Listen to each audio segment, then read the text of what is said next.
वालेकुम दोस्तों, आप देख रहे हैं कोऑर्डिनेट। आज की वीडियो में हम बात करने वाले हैं ISL 202 पर। वीडियो को आखिर तक ज़रूर देखिएगा क्योंकि आपको बहुत कुछ नया सीखने को मिलने वाला है। अगर अभी तक चैनल को सब्सक्राइब नहीं किया तो काइंडली चैनल को सब्सक्राइब कर दें, बेल आइकन को प्रेस कर दें ताकि हमारे चैनल से आने वाले हर इंपॉर्टेंट वीडियो का नोटिफिकेशन आप तक टाइम टू टाइम पहुंचता रहे। अपने फ्रेंड्स और बाकी स्टडी ग्रुप्स में शेयर करना मत भूलिएगा ताकि आपके साथ साथ उनका भी बेनिफिट हो। तो चलिए आज का लेक्चर स्टार्ट करते हैं। जैसे कि हमें पता है हमारी सूरत हिजरात कंप्लीट हो गया है। आज हमने सूरत मोमिनून स्टार्ट करनी है।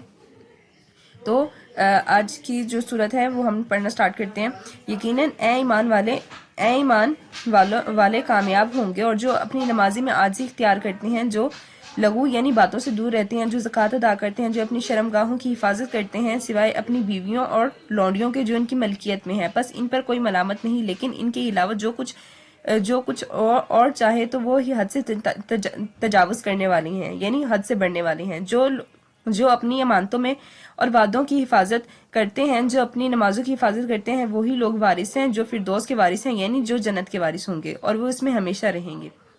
अच्छा, इसको अब थोड़ा पढ़ लेते हैं, यानी इसके बारे में जान लेते हैं कि इन आयतों में क्या बात है। ये आयतें कामयाब मोमिनों की सिफात को बयान करती हैं जिनमें से दर्ज झेल खसूसियात शामिल हैं, यानी कि उनकी जो खसूसियात होंगी वो हम थोड़ी देख लेते हैं।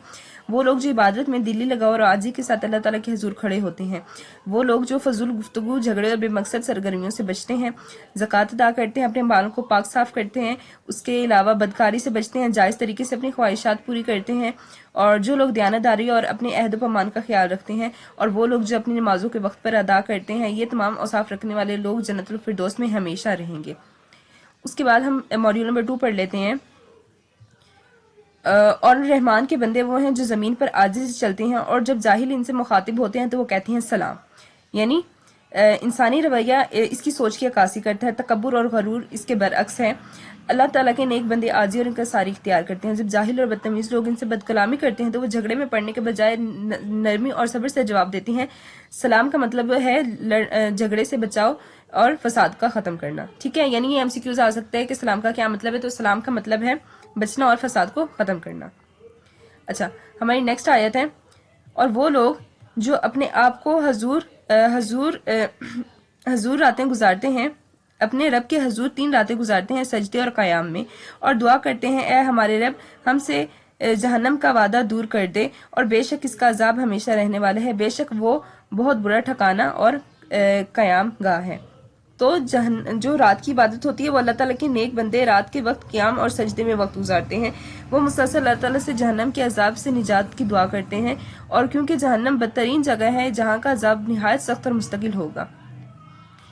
नेक्स्ट है यकीनन मुत्तकी लोग बागात और चश्मों में होंगे, वो अपने रब की दी हुई नेमतों से लुत्फ अंदोज हो रहे होंगे। इससे पहले वो दुनिया में नेक अमल करने वाले थे और वो रात को कम सोते हैं और सहरी के वक्त वो मगफिरत की दुआ करते हैं।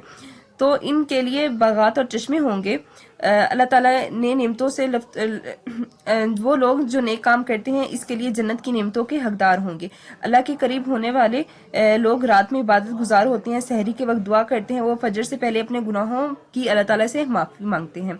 हज़रत सल्लल्लाहु अलैहि वसल्लम की हदीस है, अल्लाह ताला के रसूल ने फरमाया, जब रात का आखिरी तिहाई हिस्सा बाकी रहता है तो हमारा रब आसमान पर नुज़ुल फरमाता है और कहता है, कौन है जो मुझसे दुआ करे कि मैं इसकी दुआ कबूल करूं, कौन है जो मुझसे मांगे मैं इसे अता करूं, कौन है मुझसे मगफिरत तलब करे मैं इसे बख्श दूं। तो जहन्नम की अजाब की हवलनाकियां हैं, कुछ वो हम पढ़ लेते हैं। जिल्द और आंतों का बार बार जलना, सूरत अल-निसा में इसका जिक्र किया गया है। कांटे और झाड़ेदार खाने के लिए दी जाएंगी, यानी सूरत अल-गाशिया की आयत नंबर 6 में इसका जिक्र है। लोहे के हथौड़े मारे जाएंगे, सूरत अल-हज में बताया गया है। जहन्नम में खोलता हुआ पानी पिलाया जाएगा, सूरत अल-अनाम में बताया गया है। दोज़खियों को पीप पिलाया जाएगी और खून पिलाया जाएगा, सूरत अल-नबा में इसका यानी जिक्र किया गया है। और आग के कपड़े पहनाए जाएंगे, सूरत अल-हज में इसके बारे में बताया गया है। ये आयतें हमें नेक अमल इख्तियार करने और जहन्नम के अजाब से बचने के लिए मुत्तकी जिंदगी गुजारने की तरगीब देती हैं। ईमान, आजी, इबादत, ईमानदारी और सब्र को अपना कर हम जन्नतुल फिरदौस के वारिस बन सकते हैं। और वो लोग कि जब खर्च करते हैं तो ना फजूल खर्च करते हैं और ना बुखल, बल्कि इन दोनों के दरमियान एतदाल रखते हैं। यानी यह आयत अल्लाह ताला के नेक बंदों के माली रवैयों को बयान करती है। एतदाल पसंदी क्या होता है? एक तो एतदाल पसंदी बताती है और दूसरी माशी समझदारी। यानी इस्लाम इबादत और मामलात में मियाना रवि का हुक्म देता है तो वो एतदाल के साथ चलती है, और दूसरा जो शख्स मियाना रवि इख्तियार करता है वो कभी तंग दस्त नहीं होता। ठीक है, फजूल खर्ची करने वाला और बेजा खर्च करने वाला के दरमियान فرق پڑھ لیتے ہیں ہم. جو اسراف ہوتے ہیں ضرورت سے زیادہ خرچ کرنے والا، جیسے لباس یا خوراک پر حد سے زیادہ خرچ کرنا، ٹھیک ہے. اور دوسرا ہوتا ہے تبذیر. تبذیر یعنی غیر ضروری چیزوں میں مال خرچ کرنا، جیسے دکھاوا یا فحاشی کے کاموں میں خرچ کرنا، ٹھیک ہے. اللہ تعالیٰ کا فرمان ہے، بے شک فضول خرچ لوگ شیطان کے بھائیوں اور شیطان اپنے رب کا بڑا ناشکرا ہے. اچھا، جو لوگ اللہ تعالیٰ کے ساتھ کسی اور کو معبود نہیں پکارتے اور جس جان کو اللہ تعالیٰ نے ٹھہرایا ہے اسے ناحق قتل نہیں کرتے، اور نہ زنا کرنے کے مرتب ہوتے ہیں، اور نہ کوئی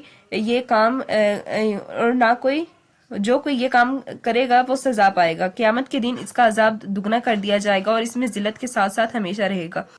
مگر یہ توبہ کریں، ایمان لائے اور نیک عمل کرے تو اللہ تعالیٰ ان کی برائیوں کو نیکیوں میں بدل دے گا. اللہ تعالیٰ بخشنے والا بہت مہربان ہے. یہ آیتیں 3 بڑے گناہوں کو بیان کرتی ہیں اور ان میں بچنے کو حکم دیتی ہیں. پہلا ہے شرک، اللہ تعالیٰ کے ساتھ کسی کو شرک نہیں، یعنی شرک اس کے ساتھ کسی کو شریک نہیں ٹھہرانا چاہیے. دوسرا ہے ناحق قتل، کسی بے گناہ کو قتل کرنا سخت ترین جرم ہے. اس کے بعد ہے زنا، حرام تعلقات قائم کرنا یا سماجی تعلقات بگاڑنے کی وجہ ہو سکتا ہے. حضور صلی اللہ علیہ وسلم کا فرمان ہے، حضور صلی اللہ علیہ وسلم سے پوچھا گیا کہ سب سے بڑا گناہ کون سے ہے، تو آپ صلی اللہ علیہ وسلم نے فرمایا کہ تم میں سے اللہ تعالیٰ کے ساتھ کسی کو شریک ٹھہرانا حالانکہ اس نے تمہیں پیدا کیا ہے. پھر پوچھا کہ اس کے بعد کون سا گناہ ہے، تو فرمایا اپنے بچوں کو اس خوف سے قتل کرنا کہ وہ تمہارے ساتھ کھائیں گے. پھر پوچھا گیا اس کے بعد کون سا ہے، تو فرمایا یہ کہ تم اپنے پڑوسی کی بیوی کے ساتھ زنا کرو. اس کے بعد آپ نے بھی یہی آیت کی تلاوت فرمائی. اللہ تعالیٰ کی رحمت ہم کیسے حاصل کر سکتے ہیں؟ اگر کوئی سچے دل سے توبہ کرے، ایمان لے آئے، نیک عمل کرے تو اللہ تعالیٰ اس کے گناہوں کو نیکی میں بدل دیتا ہے. اللہ تعالیٰ توبہ قبول کرنے والا نہایت مہربان ہے. یہ آیت ہمیں میانہ روی اختیار کرنے، شرک اور قتل اور زنا جیسے بڑے گناہوں سے بچنے اور سچے دل سے اللہ تعالیٰ کی طرف رجوع کرنے کا پیغام دیتی ہے. ہماری نیکسٹ آیت ہے، اور جو لوگ کسی جھوٹی گواہی کے گواہ نہیں بنتے، اور اگر وہ کسی لغو یعنی فضول بات کے پاس سے گزرتے ہیں تو وہ باوقار طریقے سے گزر جاتے ہیں. جو لوگ اپنے رب کی آیت کے ذریعے نصیحت کیے جاتے ہیں تو ان پر اسی طرح نہیں گرتے جیسے وہ بہرے یا اندھے ہوں. جو لوگ دعا کرتے ہیں، اے ہمارے رب ہمیں ایسی بیویاں اور اولاد عطا فرما جو ہماری آنکھوں کی ٹھنڈک بنے اور ہمیں پرہیزگاروں کا امام بنا. جو اوپر والی آیاتیں ہیں یہ عباد الرحمان یعنی رحمان کے بندوں کی صفات کو بیان کرتی ہیں. عباد الرحمان سے مراد وہ لوگ ہیں جن سے اللہ تعالیٰ راضی ہے اور جن کی صفات کو قرآن مجید میں نمونہ کے طور پہ پیش کیا گیا ہے. شہادت کے بارے میں پڑھتے ہیں.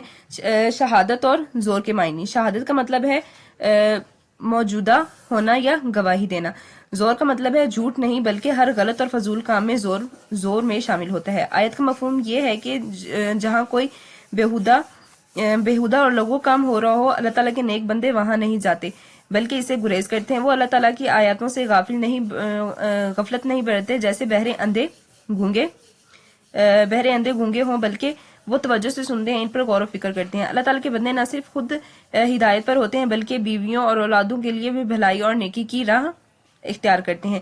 وہ دعا کرتے ہیں کہ اللہ تعالیٰ انہیں نیک اور بھلائی میں ایسا مقام دے کہ لوگ انہیں تقوی اور نیکی میں ایک نمونہ سمجھے. دنیاوی اقتدار اور جاہ جلال کی خواہش کرنا ناپسندیدہ ہے، لیکن نیکی میں لوگوں کے لیے رہنمائی بننے کے لیے دعا کرنا مستحق ہے. یہی لوگ ہیں جو جنت کے بدلے ہماری نیکسٹ آیت، یہی لوگ ہیں جو صبر کے بدلے جنت میں بلند درجے پائیں گے. وہاں ان کا استقبال سلامتی اور برکتوں کے ساتھ ہوگا. وہ ہمیشہ کے لیے جنت میں رہیں گے اور بہترین جگہ اور بہترین آرام گاہ ہے. صبر کی حقیقت اور جنت کی خوشخبری. ان نیک بندوں سے جنت کا وعدہ ان کے صبر کے بدلے کیا گیا ہے. صبر کا مطلب ہے صرف لاچاری میں خاموشی رہنا نہیں، بلکہ اصل صبر یہ ہے کہ جب کہ طاقت اور موقع ہو تب بھی اللہ تعالیٰ کے خوف سے کسی گناہ سے باز رہا جائے. جنت میں ان کا استقبال سلامتی اور عزت و احترام کے ساتھ کیا جائے گا. وہ ہمیشہ کے لیے جنت میں رہیں گے اور بہترین مقام حاصل کریں گے اور بہترین جگہ ہے وہ. جنت میں کھانے کے لیے پاکیزہ پھل ہوں گے. وہاں کوئی بیماری، کمزوری یا کوئی بھی تکلیف نہیں ہوگی. جنت کے تمام رہائشی ہمیشہ اللہ تعالیٰ کی رحمت اور رضا کے سائے میں خوشی اور خرم رہیں گے اور ہمیشہ کے لیے وہاں قیام کریں گے. یہ تھا ہمارا آج کا لیکچر. یہاں پہ آپ کو کوئی چیز سمجھ نہیں آئی یا کسی بھی چیز کا کانسیپٹ کلیئر نہ ہو تو آپ لوگ کمنٹ باکس میں پوچھ سکتے ہیں. اس کے ساتھ ساتھ امپورٹنٹ MCQs میں نے ہائی لائٹ کر دی ہیں, وہ آپ لوگ ساتھ ساتھ ہائی لائٹ کر دیں. ویڈیو اچھی لگی ہو تو اس کو لائک کر دیں, اپنے فرینڈس اور باقی گروپس میں شیئر کر دیں تاکہ آپ کے ساتھ ساتھ ان کا بھی بینیفٹ ہو. دعا میں یاد رکھیے گا. ملتی ہیں نیکسٹ ویڈیو میں, تب تک کے لیے